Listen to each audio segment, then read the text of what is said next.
ಮಧ್ವಾಚಾರ್ಯರು 20 ಸೆಪ್ಟೆಂಬರ್ 1238ರಲ್ಲಿ ಜನಿಸ್ತಾರೆ. ಆಮೇಲೆ 18 ಜನವರಿ 1317ರಲ್ಲಿ ಅವರ ದೇಹತ್ಯವಾಗ್ತದೆ. 13ನೇ ಶತಮಾನದಲ್ಲಿ ಮಧ್ವಾಚಾರ್ಯರು ದ್ವೈತ ಸಿದ್ಧಾಂತದ ಪ್ರತಿಪಾದಕರು. ಪರಮಾತ್ಮ ಜೀವಾತ್ಮ ಬೇರೆ ಬೇರೆ ಅನ್ನೋದನ್ನ ಅವರು ಹೇಳ್ತಾರೆ. ಮುಕ್ತಿಗೆ ಭಕ್ತಿಯೇ ಪ್ರಧಾನ ಸಾಧನ ಅಂತಾರೆ ಅವರು. ಉಡುಪಿಯ ಕೇಂದ್ರ ಬಿಂದು ಅವರು. ಮಂತ್ರಾಲಯ ಕೂಡ ಮಂತ್ರಾಧಿಪತಿಗಳು ಕೂಡ ಅವರ ಪ್ರಮುಖ ಪೀಠಗಳು. ಮಧ್ವಾಚಾರ್ಯರು ತತ್ವಶಾಸ್ತ್ರದಲ್ಲಿ ವಿದ್ವಾಂಸರು ಅಷ್ಟೇ ಅಲ್ಲ, ವೇದದಲ್ಲಿ, ಜ್ಯೋತಿಷ್ಯ ಶಾಸ್ತ್ರದಲ್ಲಿ, ಶಿಲ್ಪಶಾಸ್ತ್ರದಲ್ಲಿ, ಕರ್ನಾಟಕ ಸಂಗೀತದಲ್ಲಿ ಒಳ್ಳೆ ಕರ್ನಾಟಕ ಸಂಗೀತಗಾರರಾಗಿದ್ದರು ಅವರು. ಅಷ್ಟೇ ಅಲ್ಲ, ಇದೆಲ್ಲದರ ಜೊತೆಗೆ ತುಂಬಾ ಗುಣಕಾಯರಾಗಿದ್ದರು, ಒಳ್ಳೆ ಚಟ್ಟಿ ಇದ್ದಂಗಿದ್ರು.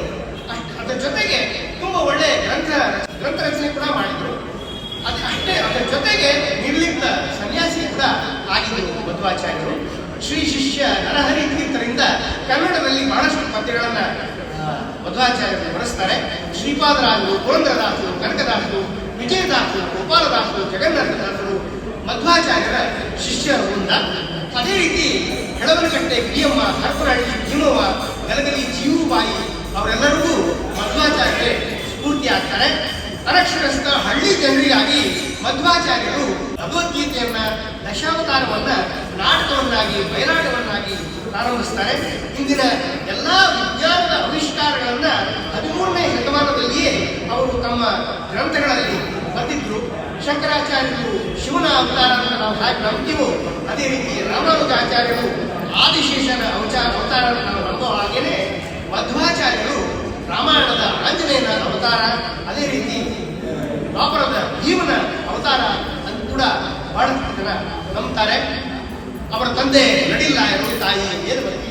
ಅವರು 12 ವರ್ಷಗಳ ಅನಂತೇಶ್ವರನ ಸೇವೆಯ ನಂತರ ವಿಜಯದಶಮಿ ದಿನ ಈ ಮಧ್ವಾಚಾರ್ಯರು ಹುಟ್ಟುತ್ತಾರೆ. ಅವರಿಗೆ ವಾಸುದೇವ ಅಂತ ಹೆಸರಿಟ್ಟಿರ್ತಾರೆ. ಮನೆಯಲ್ಲಿ ಬಡತನ ಇರ್ತದೆ, ಹಾಲಿರೋದಿಲ್ಲ.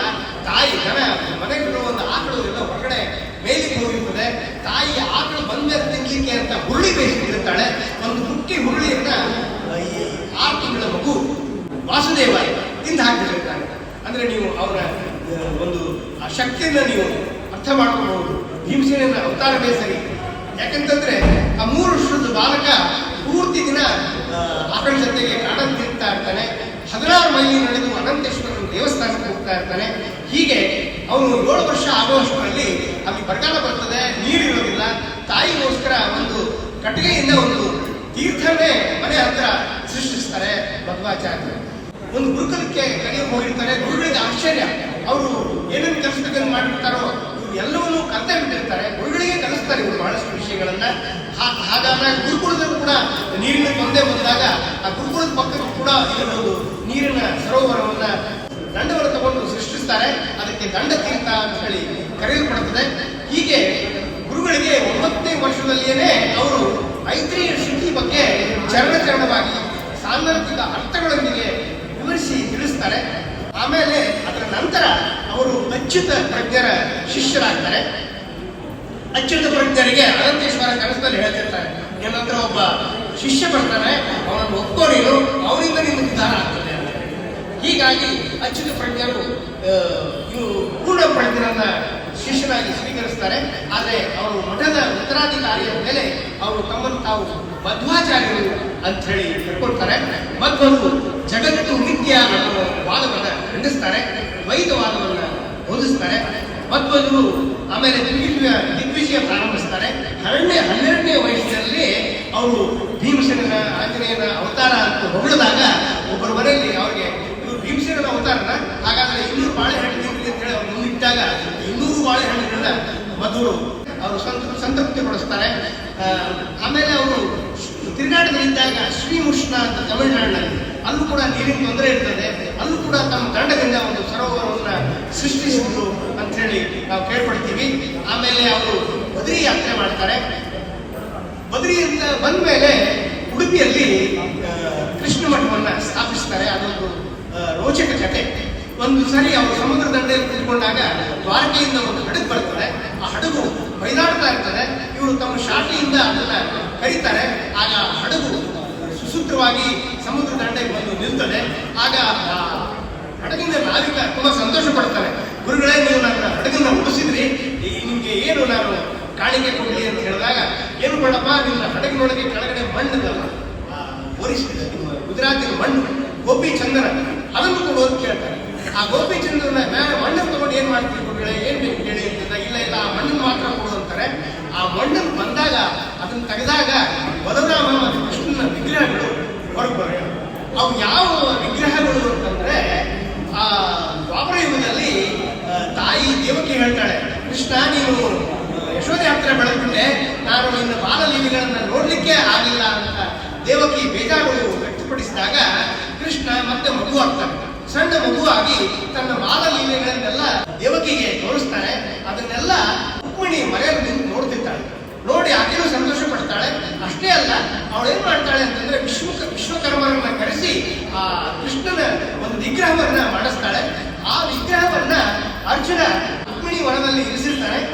ಆ ವಿಗ್ರಹ ಈ ಹಡಗನ್ನ ಸೇರಿ ಉಡುಪಿ ಬಂದು ಮಧ್ವಾಚಾರ್ಯರ ಕೈಗೆ ಸಿಗ್ತದೆ. ಅದನ್ನ ಅವರು ಉಡುಪಿಯಲ್ಲಿ ಮಧ್ವಾಚಾರ್ಯರು ಪ್ರತಿಷ್ಠಾಪನೆ ಮಾಡ್ತಾರೆ. ಅದು ನಮ್ಮ ಉಡುಪಿಯ ಕೃಷ್ಣನ ಒಂದು ಮಹಿಮೆ. ಎಲ್ಲಿ ದ್ವಾರಕೆ ಅಲ್ಲಿಂದ ನಮ್ಮ ಉಡುಪಿಗೆ ಕೃಷ್ಣನ ವಿಗ್ರಹ ಬರ್ತದೆ. ಹೀಗೆ ಬಹಳಷ್ಟು ಕಾರ್ಯವನ್ನ ಮಧ್ವಾಚಾರ್ಯರು ತಮ್ಮ ಜೀವಿತ ಕಾಲದಲ್ಲಿ ಮಾಡ್ತಾರೆ. ಅವರು ಬರೆದಿರೋ ಕೃತಿಗಳು ಅಂತಂದ್ರೆ ಭಗವದ್ಗೀತಾ ಭಾಷ್ಯ, ಬ್ರಹ್ಮಸೂತ್ರ ಭಾಷ್ಯ ಮತ್ತು 10 ಉಪನಿಷತ್ತುಗಳಿಗೆ ಭಾಷ್ಯವನ್ನು ಬರೀತಾರೆ. ಗೀತಾ ತಾತ್ಪರ್ಯವನ್ನು ಬರೀತಾರೆ, ಅಣು ಭಾಷ್ಯವನ್ನು ಬರೀತಾರೆ, ಅಣು ವ್ಯಾಖ್ಯಾನವನ್ನ ಬರೀತಾರೆ. ಇದೆಲ್ಲ ಅಣು ವ್ಯಾಖ್ಯಾನ it's all details about the atomic particle. ನಾವು ಬರೀ ಪ್ರೋಟಾನ್, ನ್ಯೂಟ್ರಾನ್, ಎಲೆಕ್ಟ್ರಾನ್ ಅನ್ಕೊಂಡಿದ್ವಿ. ಅದರ ಒಳಗಿನ ವಿಷಯಗಳನ್ನು ಕೂಡ ಮಧ್ವಾಚಾರ್ಯರು ಆಗಲೇ ಬರ್ತಿದ್ರು. ಅದನ್ನೆಲ್ಲ ಈಗ ಆವಿಷ್ಕಾರ ಮಾಡ್ತಾ ಇದ್ದಾರೆ. ಅವ್ರಿಗೆಲ್ಲ ಈಗ ನೋಬೆಲ್ ಪ್ರೈಸ್ಗಳು ಬರ್ತಾ ಇದ್ದಾರೆ. ಇದು ಅಣು ಭಾಷ್ಯದ ವ್ಯಾಖ್ಯಾನ. ನ್ಯಾಯ ವಿವರಣೆ ಹೇಳ್ತಾ ಇರ್ತಾರೆ, ಬರೆದಿದ್ದಾರೆ. 4 ವೇದಗಳಿಗೆ ಭಾಷ್ಯವನ್ನು ಬರೀತಾರೆ. ಮಹಾಭಾರತದ ತಾತ್ಪರ್ಯ ನಿರ್ಣಯವನ್ನ ಮಧ್ವಾಚಾರ್ಯರು ಬರೆದಿದ್ದಾರೆ. ಭಾಗವತ ತಾತ್ಪರ್ಯ ನಿರ್ಣಯ, ತತ್ವವಾದದ ಲಕ್ಷಣ, ಖಂಡನ, ಸಂಖ್ಯಾನಗಳು, ಗಮಕ ಭಾರತ, ನರಸಿಂಹ ನಖಸ್ಮೃತಿ, ಬಾಲಶ ಸ್ತೋತ್ರಗಳು, ಸದಾಚಾರ ಸ್ಮೃತಿ, ತಂತ್ರಸಾರ ಸಂಗ್ರಹ, ಕೃಷ್ಣ ಜಯಂತಿ ನಿರ್ಣಯ, ಇನ್ನೂ ಅನೇಕ ಗ್ರಂಥಗಳನ್ನ ಮಧ್ವಾಚಾರ್ಯರು ರಚಿಸಿದ್ದಾರೆ. ಈ ದಿನ ನಮಗೆ ತುಂಬಾ ಸಂಭ್ರಮದ ದಿನ. ಯಾಕೆಂತಂದ್ರೆ ನಾವು ಅಮೃತ ನಗರದಲ್ಲಿ 3 ಜನ ಗುರುಗಳನ್ನ ನಡೆಸ್ಕೊತಾ ಇದ್ದೀವಿ. ಈ ಶಂಕರ ಜಯಂತಿ ದಿನ 3 ಜನ ನಾವೆಲ್ಲರೂ 3 ಸಮುದಾಯದವರಿಗೆ ಸೇರಿದ್ದೀವಿ. ನನಗಂತೂ ಬಹಳ ಸಂತೋಷ ಆಗ್ತಾ ಇದೆ. ನನಗೆ ಈ ಒಂದು 4 ಮಾತುಗಳನ್ನ ತಮ್ಮಲ್ಲಿ ಹಂಚಿಕೊಳ್ಳಿಕ್ಕೆ ಹರ್ಷ ಗುರುಗಳು ಅನುಕೂಲ ಮಾಡಿಕೊಂಡಿದ್ದೀನಿ. ಅವರು ಕೂಡ ಆಭಾರಿಯಾಗಿ ಚರಿತ್ರೆಯನ್ನ ಬಹಳ ಸೊಗಸಾಗಿ ಸವಿಸ್ತಾರವಾಗಿ ಸಮಯ ತಗೊಂಡು ಬಹಳ ವಿಶೇಷವಾಗಿ ನಡೆಸ್ಕೊಟ್ಟಿದ್ದಾರೆ. ಅವ್ರಿಗೆ ಹೇಳಿದ ತಕ್ಷಣ ನಾವು ಅವರು ಹಾಸ್ಪಿಟಲಿಂದ ನಾನು ಫೋನ್ ಮಾಡಿದಾಗ ಈಗ ಕೇಳಿದೆ, ಕುಲಕರ್ಣಿ ಅವರ ಈ ಥರ ನಾವು ಧರ್ಮದಾಸ ಸಂಘದಿಂದ ನಾವು ನಿಮ್ಮ ಕಡೆಯಿಂದ ಪ್ರವಚನ ಬೇಕು ಅಂತ ಕೇಳಿದ್ವಿ. ಅವ್ರು ಏನೋ ಕಾಲಾವಕಾಶ ಆಯಿತು, ನಾನು ಬರ್ತೀನಿ, ನಾನು ನಡೆಸ್ಕೊಡ್ತೀನಿ ಅಂತೇಳಿ ಉದಾಹರಣೆ ಮನಸ್ಸಿಂದ ಅವ್ರು ತಕ್ಷಣ ಒಪ್ಪಿಕೊಂಡು ಇವತ್ತೊಂದು ದಿವಸ ಆ ಗುರುಗಳ ಒಂದು ಚರಿತ್ರೆಯನ್ನು ಬಹಳ ಸೊಗಸಾಗಿ ಹೇಳಿದ್ದಾರೆ.